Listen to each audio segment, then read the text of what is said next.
demo of the AI-driven SOC. So as shown in the attack phase video, I've completed the ransomware attack on the Windows 10 victim machine. And now it's the time for showing the demo of the AI-driven SOC. So let's first jump back to the Windows 10 victim machine. As shown, I have the attack logs EBTX file, in which I will be reading every time for sending the logs to the SOC machine. So let me explain the script which I am using for sending the logs. So this is the script I am using for sending all the logs. As you can see, this is the IP address, this is the server URL responsible. So this is the script which I am using for sending the logs every time using the EBTX file.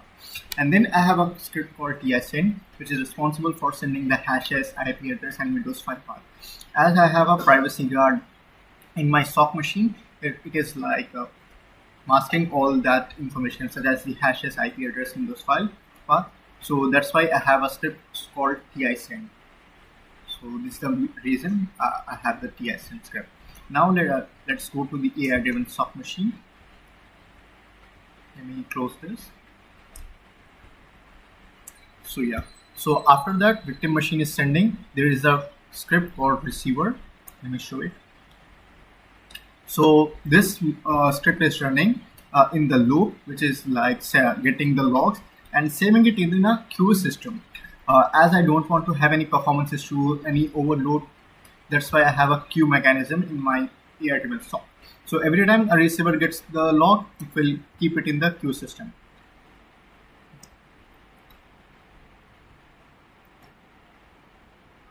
And then I have the normalizer, which is normal, like making it machine readable, for making it machine readable. And then I have a privacy guard. This is responsible for masking the sensitive information such as the username, IP address, as you can see here, email addresses. And then I have the alert monitoring script, alerts.py, which is monitoring the alerts using this detection rules. Let me show it. This is the detection rules that I have. So using this, the alert monitoring will work. So as I have said in the report as well, there is a problem with the detection rules. Let's say, for example, the detection rule was not sufficient. It will not detect the alert. This is where the traditional SOCs breaks. That's why I have a new mechanism called rule creator, which is responsible for making new rules, such as like after the alert monitoring, the mask logs are saved. After the privacy guard, the mask logs are saved. Okay, so here I'm breaking the loop. After that, I will be running this rules creator, which is responsible for checking all the mask logs, and it will check whether the detection rules which I have currently is it sufficient or not. If not, it will create its auto rules. So this script is responsible for that, and this is working with Gamma 3 4B LLM. And after that, I'm running this my rules, which will append the database with these rules.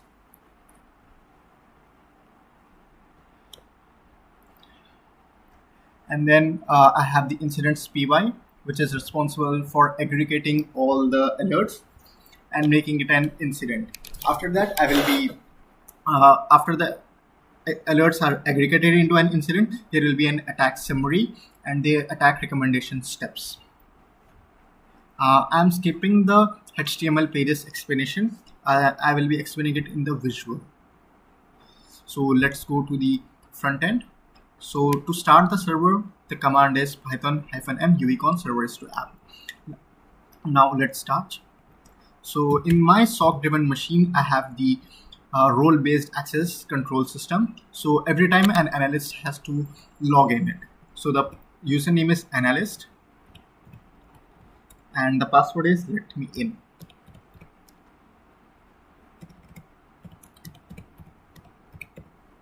Let's log in. This is all working behind a database. Let me show the database.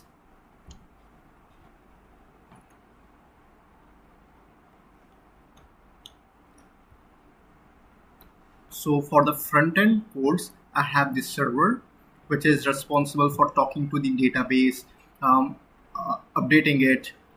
And then I have the API.js, which is responsible for making the API calls to my SOC LLM and all. And this app.js is responsible for updating my front end. As you can see, this all will not work without the server.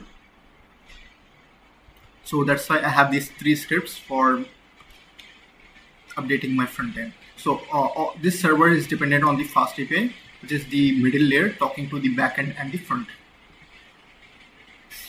So let me go through the dashboard now. This is the open instance. I have 2 incidents. So why I do have 2 incidents? I just did 1 attack. So the reason behind that is in the instance.py, I have a strict timestamp mechanism in which if an alert is not detected within 10 minutes, then it is called as another incident. So that's the reason I have 2 incidents here.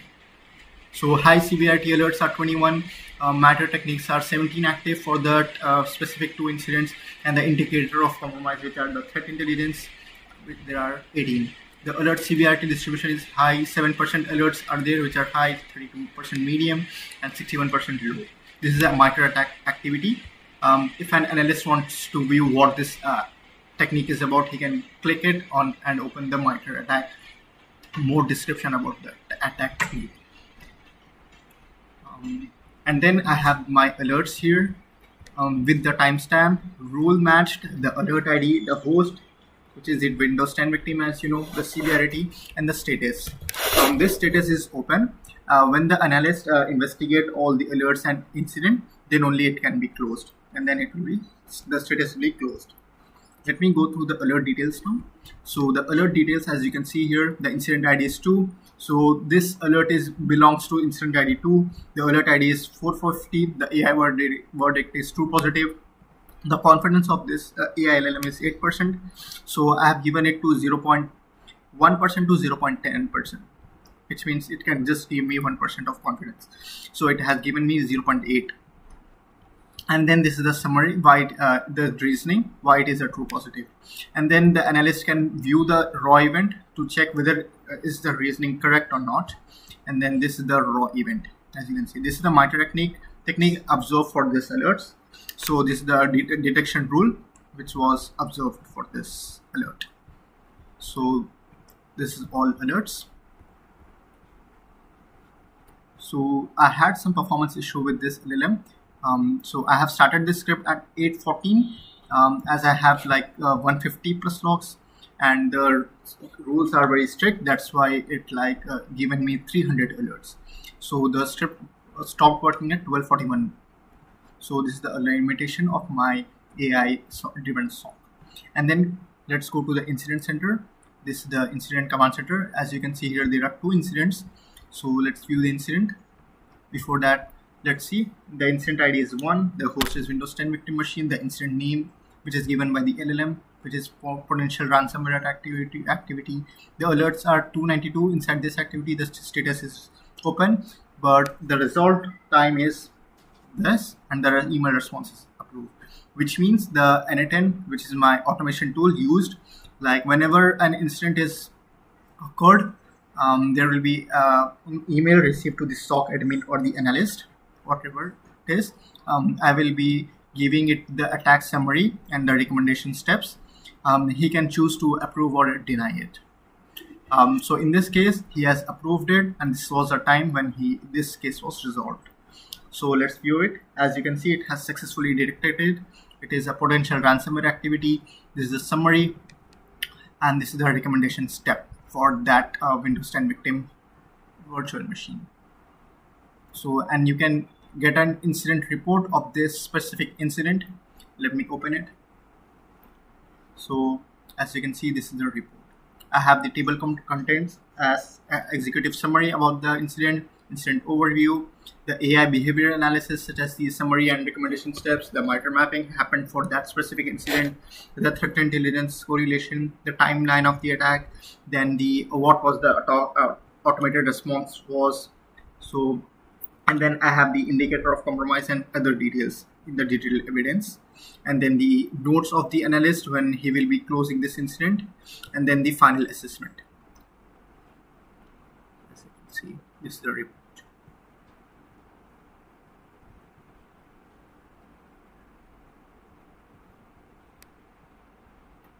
This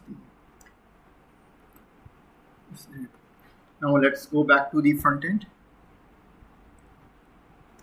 So now, as you can see, I have the case management for that specific incident. As you can see, these are the two incidents which are happening in the incident center. Here he can assign it to someone else, assign to analyst username, he can light it, he can assign it to himself, he can close the incident when the investigations happen. And then I have a manual investigation page in which he can like download the logs which are for the Windows 10 victim machine, all the logs of that. So let me open it. Using this logs, he can upload this to another scene and do the manual investigation if he wants to, if he is not sufficient with this AI-driven SOC investigation. And this is the threat intelligence. This is the file path. As you can see, this is the IP addresses communicated with that ransomware, and then this is the hashes observed in that attack.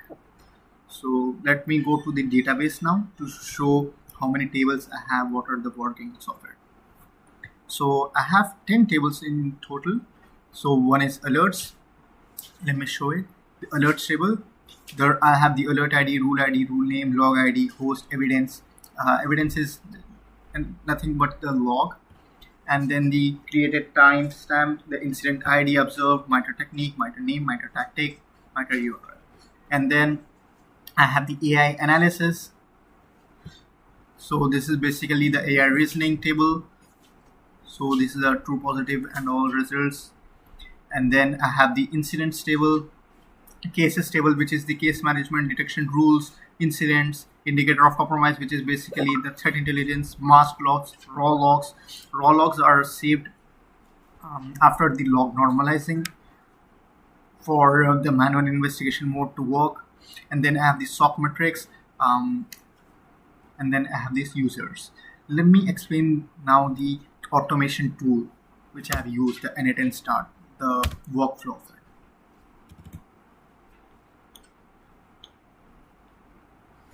I'm starting the n8n now. So I have to specify the host, the port, and then I can start the n8n. Now it has been started.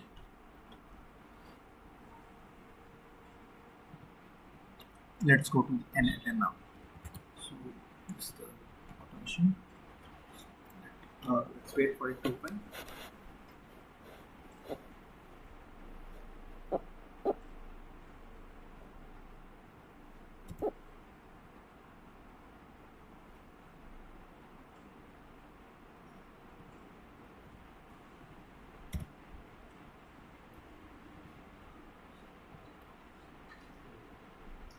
So this is the SOC automation for my AI-driven SOC. So the first step is it will wait for an incident to occur. When an incident is occurred, an email is sent that an incident is occurred. And then I have the approve button and deny button. Let me show the emails which I have got for that incidents.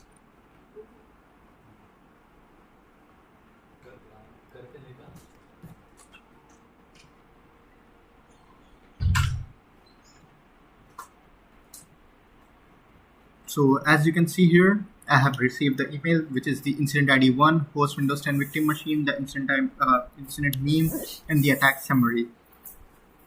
So I have the approve button and the deny button. So when I click for an approve, the automation will be like an approval was clicked, and then it will update the row as approved in the email response, and then the resolve time is observed and the resolve time is updated. And then I have the incident ID updated in the cases table, and then I have the case management updated as resolved. And then there will be an HTTP request sent to the host machine, which is my Windows 10 11, to update the Windows 10 victim snapshot. It will revert back to the automation snapshot. So this is my automation mechanism for the Windows 10 victim machine. And then Windows 10 victim is resolved, and he can use the Windows 10 victim VM normally without the ransomware infection. and then I will be sending the SOC metrics with email. As you can see, the incident was closed, and this MTTD was 24 second, MTTR was 25 second,